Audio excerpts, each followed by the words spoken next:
해여름 특별 새벽기도회 둘째 주간 금요일 기도에 참여하시는 여러분을 주님의 이름으로 환영합니다. 우리 사도신경으로 우리의 믿는 바들을 함께 고백드리겠습니다. 나는 전능하신 아버지 하나님 천지의 창조주를 믿습니다. 나는 그의 유일하신 아들 우리 주 예수 그리스도를 믿습니다. 그는 성령으로 잉태되어 동정녀 마리아에게서 나시고 본디오 빌라도에게 고난을 받아 십자가에 못 박혀 죽으시고 장사된 지 사흘 만에 죽은 자 가운데서 다시 살아나셨으며 하늘에 오르시어 전능하신 아버지 하나님 우편에 앉아 계시다가 거기로부터 살아있는 자와 죽은 자를 심판하러 오십니다. 나는 성령을 믿으며 거룩한 공교회와 성도의 교제와 죄를 용서받는 것과 몸의 부활과 영생을 믿습니다. 아멘. 찬송가 208장 내 주의 나라와 주 계신 성전과 같이 찬송을 드리겠습니다.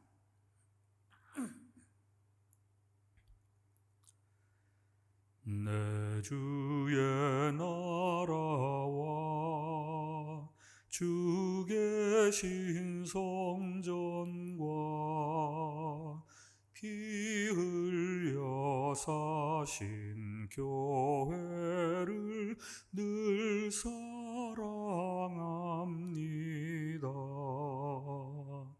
내 주의 교회는 천성과 같아서 눈동자같이 아끼사 늘 보호하시네.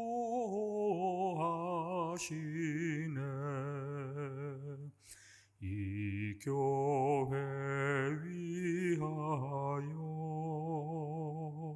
눈물과 기도로 내 생명 다하기까지 늘 봉사합니다.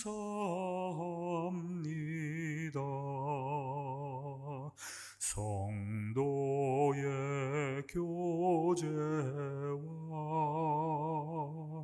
교회의 위로와 구주와 맺은 언약을 늘 기뻐합니다.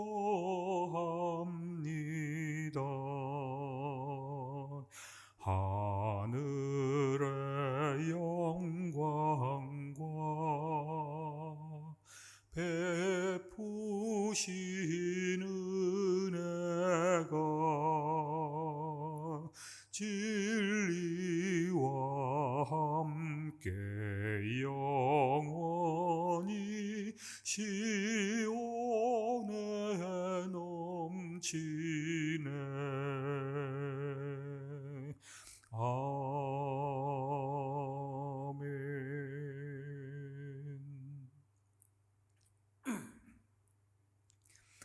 오늘 우리 주시는 하나님의 말씀은 시편 133편 1절부터 3절까지의 말씀입니다. 말씀을 봉독할 때에 살아계신 우리 하나님의 음성으로 들으시기 바랍니다. 보라, 형제가 연합하여 동거함이 어찌 그리 선하고 아름다운고, 머리에 있는 보배로운 기름이 수염 곧 아론의 수염에 흘러서 그의 옷깃까지 내림 같고, 헐몬의 이슬이 시온의 산들에 내림 같도다. 거기서 여호와께서 복을 명령하셨나니 곧 영생이로다. 아멘. 오늘 보는 시편 133편의 첫 번째 단어는 보라입니다. 보라, 감탄사죠. 무엇이 그리 감탄스러운가요? 선하고 아름다운 형제들 때문에 감탄을 합니다. 형제들의 무엇이 그렇게 감탄스러운가요? 연합하여 동거함, 함께 살아가는 것이 그렇습니다. 어느 정도로 아름답다고 합니까? 제사장에게 기름 붓는 거룩한 순간처럼, 산에 이슬이 내리는 그 자연의 아름다움처럼, 신비로움처럼 그렇게 아름답다고 하고요. 하나님이 그 속에서 명령하시는 소리를 듣습니다. 복이 있어라. 그 속에 영생이 있음을 믿으면서 감탄을 하는 거죠. 형제들이 함께 모여 사는 것에 대해서 여러분들은 어떻게 생각하십니까? 저희 큰집, 큰형의 장남, 조카가 어릴 적부터 꿈이 있었는데요. 저희 가족들이, 형제들이 다 모여서 사는 게 꿈이었어요. 그래서 초등학교 1학년인지 2학년인지 저학년 때 스케치북에다가 이렇게 몇 층짜리 건물을 하나 짓고 1층은 자기네 집, 2층은 둘째 형, 삼촌네 집, 3층은 셋째 삼촌네 집, 4층은 고모네 집, 이렇게 하면서 다 같이 모여서 사는 걸 그렇게 꿈꿨었는데, 걔가 커서 청년이 되었을 땐가 저희가 온 가족이 한 네 집이, 아들 3형제하고 막내 누이네하고 네 가정이 어른 8명, 애들까지 해서 한 20여 명이 이렇게 강원도에 여름방학을 맞아서 여행을 같이 갔던 적이 있었어요. 몇 박 며칠을 같이 지냈는데, 그리고 나서 그 큰 조카가 자기 그 꿈 버렸다고 이야기하더라고요. 얼마나 그 20여 명이 모여서 사는 게 복잡하고 막 시끄러운지. 형제가 여러 모여서 사니 어찌 그리 골치 아프고 피곤한지요? 라고 말할 수도 있겠지요. 그런데 오늘 시편 133편 시인은 정반대로 이렇게 말합니다. 형제가 연합하여 동거함이 어찌 그리 선하고 아름다운고. 선할 뿐만 아니라 아름답기도 하다. 금상첨화라고나 할까요? 세상에는 아름답지만 선하지 못한 것이 있지요. 또 거꾸로 선하기는 한데 아름답지 못한 것들도 있습니다. 그러나 시편 133편에서는 노래합니다. 선하고도 아름답구나. 형제가 연합해서 같이 지내는 것이. 종교적인 거룩함보다도 모자람이 없고 자연의 그 아름다움보다도 뒤지지 않는다, 이렇게 노래를 하죠. 형제가 연합하여 동거함이, 연합하다, 이게 야하드라는 말인데요. 원래 나뉘어 있던 것, 서로 다른 것들이 함께 같은 방식으로, 이런 말이 뜻이 있습니다. 다른데 나뉘어 있었는데 같이 하나가 되었습니다. 동거하다, 이게 히브리 말로 야사브, 이 앞에 연합하다 야하드하고 운이 맞네요. 라임이 맞는데, 원래 이 야사브, 동거하다라는 말은 앉다라는 말에서 나온 말입니다. 잠깐 그저 어울리는 것이 아니라 지속성을 지닌 단어, 잠깐의 연합이 아니라 계속적으로 같이 하는 것.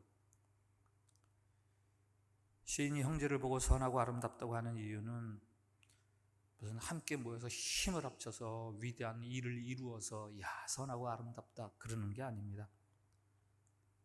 다른 사람들끼리, 나 아닌 다른 사람과 함께 어울려서 지속적으로 같이 지내는 것, 그것을 선하고 아름답다 이렇게 말하고 있습니다. 여기서 형제란 저희 가정 이야기를 들었는데 혈통적인 형제가 아니죠. 신앙적인 형제들을 이야기합니다. 하나님을 같은 아버지라고 부르는 형제들, 자녀들. 시편 133편, 오늘 이 표제가 있잖아요. 성전에 올라가는 노래, 시편 120편부터 134편까지 모두 똑같은 표제를 가지고 있습니다. 성전에 올라가는 노래. 이스라엘 사람들이 명절이 되면 성전이 있는 예루살렘을 향해서 순례의 길을 떠나면서 부르는 노래들이 있었죠. 그 중에 첫 번째 노래가 120편. 120편은요, 갈등과 탄식을 노래하는 그런 노래입니다. 우리가 세상과 어울려서 살아보려고 했지만 영 이 세상이 우리와 화평할 수가 없구나 하는, 그게 시편 120편, 순례길을 떠나는 자들이 부르는 노래거든요. 그러면서 예루살렘 순례를 시작을 하는 거죠. 이어지는 다음 노래들 122편, 123, 124, 125. 순례 중에 경험하는 무슨 고단함이나 위험들을 배제하지 않습니다. 그런 것들을 다 고백을 합니다. 그러나 그런 가운데서도 느끼는 그 안전감과 기쁨, 보람, 만족, 그런 것들을 노래하고요. 그런 그 기쁨과 만족이 점점 상승해서 오늘 133편에서는 야, 얼마나 선하고 아름다운가 라고 감탄을 하게 되고, 마지막 134편에 이르면 너희 손을 들고 여호와를 송축하라 하면서 순례자들이 함께 부르는 하나님에 대한 찬양으로 이 성전에 올라가는 노래가 마무리를 끝나는 거죠. 그러니까 15곡의 그 연가라 그러나요? 연가가 그렇게 전개가 됩니다. 오늘 133편은 그 15곡 중에서 마지막 두 번째 노래, 이 순례길의 아름다움에 대한 아름다움이 어느 정도 클라이막스에 오른, 정점에 오른 자리에 이 133편이 있고요. 그 아름다움을 어디서 발견하는가? 형제가 함께 어울려 있는 것, 서로 다른 사람들이 함께 어울려서 지내는 것, 거기서 그 순례길의 아름다움을 노래하는 거죠. 3절에서 노래합니다. 거기서 여호와께서 복을 명령하셨나니 곧 영생이로다. 하나님이 명령하셨다. 이건 뭐예요? 이제 다른 방법은 없다. 다른 길은 없다. 오직 그 일밖에 없다. 그게 뭐예요? 복을 내리셨다는 거예요. 영원한 생명, 영생. 다른 사람들이, 서로 다른 사람들이 함께 어울려 지내는 것, 그 속에 영생이 있다. 그게 곧 천국이다. 이렇게 이야기하는 거 아닙니까? 아내와 한 1, 2년 전에 우리가 5년 동안에 꼭 이루었으면 하는 버킷리스트를 작성을 한 적이 있습니다. 저는 저대로 작성을 하고 아내는 아내대로 10가지씩을 작성을 해서, 그래서 이제 같이 모아가지고 우리 부부가 같이 할 수 있는 것, 버킷리스트 5년 안에 꼭 했으면 하는 것들을 몇 가지를 모았는데요. 그 중에서 하나가 저희 세 자녀, 동민이, 동영이, 동찬이, 민영찬 이렇게 부르는데, 동영이는 딸입니다. 아들이 아닙니다. 그래서 아들 둘, 딸 하나 있는데, 그 아이들하고 그 아이들이 낳은 손자, 손녀들까지 다 한번 이렇게 모여서 같이 지냈으면 좋겠다, 이런 버킷리스트를 작성을 해서 지금도 그것을 꿈꾸고 계획을 하고 있습니다. 아이들이 커서 결혼해서 각자의 가정을 꾸리다 보니까 더군다나 외국에 나와서 살다 보니까 다 같이 모여 있을 기회가 별로 없고, 그러다 보니까 이제 옛날 어릴 때처럼 이 아이들 다 모여서 같이 살았으면 하는 그런 소원이 부모들에게 생기는 거죠. 그렇게 할 수만 있다면 저희 부부에게는 정말 큰 기쁨이 될 것 같습니다. 그것은 하나님 아버지도 마찬가지죠. 하나님 아버지도 마찬가지입니다. 천국을 향한 순례길, 하나님은 신자들이 혼자 그 순례길을 가도록 그 순례길을 그렇게 설계하지 않으셨습니다. 천국을 향한 길은 다른 사람과 함께 가도록 그렇게 디자인되어 있습니다. 우리는 그것을 교회라고 부릅니다. 교회 생활. 교회는 원래 각각이지만 서로 관심을 둘 필요가 없는 사람들, 원래 각각이어서 서로 관심 안 둬도 되는 사람들, 그 사람들이 모여서 서로 관심을 두고 서로 위로하고 격려하는 것, 그것이 바로 교회죠. 예수님을 믿는 사람들이 서로 하나가 되어서 서로에게 관심을 가지고 격려하면서 살아가는 것을 보시면 하나님 아버지께서 무척 기뻐하시고 좋아하십니다. 그 순례자들의 모임, 교회를 향해서 영생, 천국, 이렇게 복된 이름을 붙여주시는 거죠. 시편 133편은 이 교회의 선하고 아름다움을 두 가지 비유로 이야기를 하죠. 첫 번째가 2절에 있어요. 머리에 있는 보배로운 기름이 수염, 곧 아론의 수염에 흘러서 그 옷깃까지 내림 같고. 이 구절은 그 제사장 임명식과 관련이 있는데요. 제사장을 세우기 위한 예식에서 제사장의 머리에 기름을 붓습니다. 예복을 갖추고 또 거룩을 상징하는 수염도 기른 그 제사장이 머리에 기름을 붓습니다. 머리에서 기름이 흘러서 수염을 적시고 더 흘러서 옷깃까지 다 기름이 적십니다. 바로 이 모습을 보면서 교회를 오버랩 시키는 거죠. 성도들이 모여서 이루는 교회라는 게 이렇게 제사장이 세움같이 이렇게 거룩하구나, 아름답구나. 성도가 함께 공동체를 이룬다는 것은 다른 사람의 머리에 기름이 부어진 기름이 흘러내려서 얼굴로 옷깃으로 흘러내리는 그런 모습을 보는 것, 그게 바로 교회를 보는 겁니다. 여기서의 기름은 하나님의 임재, 성령 아닙니까? 머리에 부어지는 기름, 성령으로 말미암아 그가 제사장으로 세워지는 것. 교회 안에서 다른 사람의 머리에 하나님의 임재, 성령이 부어지면서 그가 제사장으로 세워지는 것, 그것을 볼 수 있는 것, 그것이 교회됨의 아름다움 중에 하나죠. 그가 나를 위해서 세움받은 제사장이고, 그와 나 사이에 주고받는 영적 관계, 그 긴밀함과 친밀함, 그것을 볼 때 야, 참 아름답고 선하다, 이렇게 말할 수 있는 거죠. 기름을 종이에 떨어뜨린 적이 있으십니까? 하얀 종이에 기름을 딱 떨어뜨리면 그 노란 기름색이 쫙 퍼져가는 게, 그게 우리 눈에 보이지 않습니까? 기름이 떨어진 곳으로부터 그 색깔이 쫙 변해가는 그 종이의 모습, 종이의 색깔. 교회 안에서 그런 일들이 벌어집니다. 교회 안에 일어나는 하나님의 임재 사건, 제사장의 머리에 부은 기름이 흘러 수염을 적시고 옷깃을 적시는 것 같이 한 사람에게 부어지는 성령과 하나님의 은혜가 그 주변 다른 사람들에게 쭉 퍼져가는 거죠. 그래서 모두가 함께 성령과 은혜 안에 젖어서 서로의 거룩함을 인정해주며 교제를 나누는 것. 시인은 순례길을 함께 가는 동안에 그것을 보았습니다. 거룩의 확산, 서로 세워주어 제사장이 되는 것.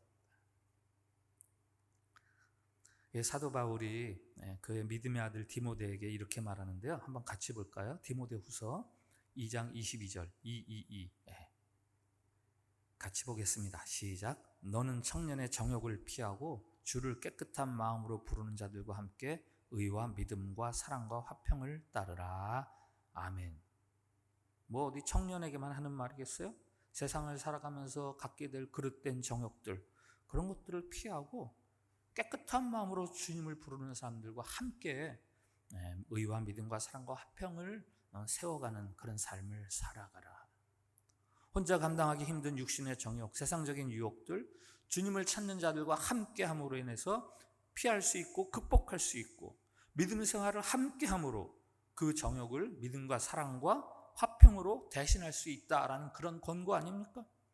올 한 해 여러분의 교회 생활을 통해서 바로 이 같은 거룩함과 은혜가 나누어지고 서로의 거룩함을 소중하게 여기고 감탄하는 그런 한 해가 되게 하십시오. 다른 사람과 함께 어우러져 거룩한 은혜의 확산의 일부가 되는 사람들, 그들이 이 순례의 길을 가면서 이 감탄의 노래를 부를 수 있는 사람들입니다. 3절에는 이 시의 두 번째 시적 이미지가 있습니다. 3절, 헐몬의 이슬이 시온의 산들에 내림 같도다. 거기서 여호와께서 복을 명령하셨나니 곧 영생이로다. 헐몬산의 이슬이 내리는 시온의 들들, 예루살렘 북쪽의 헐몬산은 그 주변에서 가장 높은 산, 2700m라고 그래요. 산이 높아서 기온차가 심해서 이슬이 많이 내립니다. 거기서 생긴 이슬이 시온의 그 유대 들판들을 쭉 적시는 거죠. 건자고 향량한 유대 땅에 신선함과 영양분을 공급해 주는 것이 헐몬산의 이슬입니다.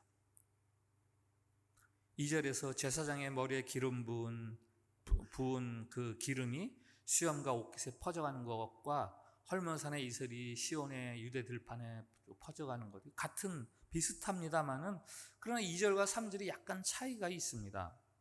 아론의 수염에 흘러내리는 기름은 눈에 보이듯 그렇게 두드러지게 퍼져갑니다만은, 헐몬산의 이슬은 밤에 조용히 아무도 보지 않는 사이에 그렇게 일어나는 확산이죠. 2절이 믿음의 공동체, 교회 안에서의 생명의 확산이라면, 헐몬산의 이슬은 바깥을 향한, 세상을 향한 생명의 확산, 조용한 확산, 그것을 말합니다. 교회라고 해서 뭐 특별한 것이 있는 것 같지는 않습니다. 그런데 교회 바깥을 변화시키는 그 은은한 영향력을 교회가 가지고 있습니다. 교회가 있음으로 인해서 지역사회가 변화되고 그 시대가 변화되고 함께 복을 누립니다. 뭐 눈에 뜰 정도로 요란스럽게 떠들썩하게 그렇게 영향력이 퍼져가는 건 아니지만 1년, 2년, 10년 그러는 사이에 은은하게 그 선한 영향력이 확산이 됩니다. 신자 혼자서는 발휘할 수 없는 영향력이 교회라는 모임을 통해서 확산이 되는 거죠. 교회는 바로 그런 곳이죠. 그것을 볼 수 있는 사람들, 그것을 바라보는 사람들이 와, 정말 선하고 아름답구나 이렇게 감탄을 하는 거죠. 올 한 해 순례객들의 함께 지냄을 보면서 그 아름다움과 선함에 감탄하는 그런 이 시편 133편처럼 여러분들이 교회 생활을 통해서 야, 믿음 생활이라는 게 이렇게 참 선하고 아름답구나 라는 것을 노래할 수 있기를 진심으로 축복을 합니다. 교회 안에서 다른 사람과 더불어서 생활하는 이 신앙생활, 그것의 고마움을, 그것의 그 아름답고 선함을 느낄 수 있기를 축복을 드립니다. 장기수로 복역하던 한 정치범, 뭐 누구라고는 말씀 안 드리겠어요. 그분이 복역하면서 쓴 글이 책으로 나왔는데 그 책의 내용을 잠깐 소개를 드립니다. 교도소 안에서는 그 안에 생활하는 사람들이 여름을 좋아할까요? 겨울을 좋아할까요? 겨울이 좋답니다. 왜요? 여름에는 바로 옆 사람도 싫어진대요. 겨울은 옆에 사람이 고마워진답니다. 여름에는 좁은 공간 안에서 옆 사람이 단지 37도라는 그 열덩어리로 그렇게밖에 안 느껴지는데 겨울에는 옆 사람의 그 체온으로 내가 나를 따뜻하게 해주는 그게 고마운 대상. 그래서 원시적인 우정을 배운다 이렇게 표현을 하더라고요. 나를 따뜻하게 해주니까. 겨울이 여름보다 좋다. 아니, 여름이 겨울보다 싫다. 다른 사람을 기피하게 만드는 여름, 그거 싫다. 어느 더운 여름날 뭐 옆에 사람이 뭘 잘못해서가 아니라 그냥 그가 내 가까이 있다는 그것 자체가 짜증이 나는 그런 여름날 밤에 또 자신도 그 옆에 동료에게 그렇게 느껴지는 거죠. 그런 어느 더운 여름에 그가 그 좁은 감방 안에서 천사를 보았다고 그렇게 쓰고 있어요. 열대야로 서로 뒤척뒤척 하다가 겨우 잠이 들었는데 잠결에 시원한 바람이 이렇게 솔솔 불어서 눈을 떠보니까 한 사람이 그 잠든 동료들을 위해서 부채질을 해주고 있더랍니다. 순간 그가 본 곳은 그 좁은 감옥 안에서 천사를 본 거죠. 감옥이 아니라 성소가 되는 거죠. 거룩한 천국이 되는 거 아닙니까? 무신론적 실존주의 철학자 사르트르가 말합니다. 타인은 지옥이다. 다른 사람과 어울리는 것이 점점 불편해지고 어려워지는 이 시대, 교회 생활도 마찬가지 아니겠어요? 타인과 얽히면서 신앙생활을 하는 게 훨씬 부담스럽고 복잡하다 말할 수 있습니다. 그러나 교회는 결코 이러지도 못하고 저러지도 못하는 그런 난감하고 골치 아픈 그런 해결책이 없는 두통거리 모임이 아닙니다.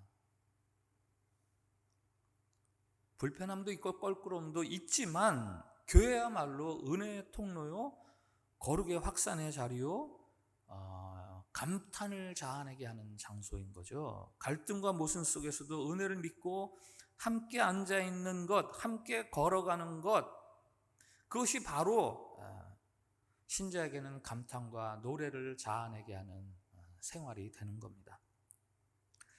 시편 133편의 순례자들이 우리에게 말합니다. 다른 사람과 함께 신앙생활하는 것이 얼마나 선하고 아름다운가. 거기서 여호와께서 복을 명령하셨나니 곧 영생이로다. 이 노래를 부르시면서 올 한 해를 살아가시기 바랍니다. 기도하겠습니다.